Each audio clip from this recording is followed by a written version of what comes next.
बिस्मिल्लाहिर्रहमानिर्रहीम। अस्सलामु अलैकुम वरहमतुल्लाहि वबरकातुहू। दोस्तों, कैसे हैं आप सब? अल्लाह पाक आपको अपने हिफ्ज़ व अमान में रखे और आपका दामन खुशियों से भर दे, आमीन सुम्मा आमीन।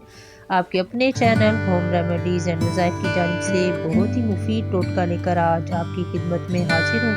ये टोटका है कि अगर खांसी किसी भी तरह की हो, ना रुक रही हो, इंसान बहुत ज़्यादा परेशान हो, तो उसके लिए बहुत ही मुफीद टोटका है। मैंने खुद आजमाया, इसीलिए आपको बता रही हूँ ताकि आप लोग भी आजमाएं और इस टोटके से फ़ायदा उठाएं।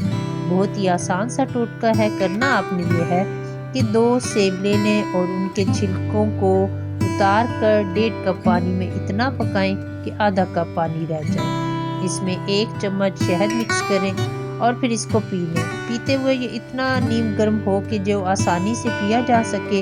आपने ये टोटका 3 दिन इस्तेमाल करना है तो इंशाअल्लाह ताला देखेंगे कि खांसी का नामो निशान भी नहीं रहेगा। बहुत ही मुफीद टोटका है। मैंने खुद भी आजमाया, बहुत से लोगों को बताया, सब ने फ़ायदा पाया। इंशाअल्लाह वल अज़ीज़ आप इस्तेमाल करेंगे तो आप भी इससे ज़रूर फ़ायदा उठाएंगे। वीडियो मेरी अच्छी लगी हो तो मेरे चैनल को सब्सक्राइब कर दें, लाइक कर दें, दोस्तों में शेयर करें और प्यारे प्यारे कमेंट से आगाह करें। मुझे दुआओं में याद रखें। बहुत शुक्रिया।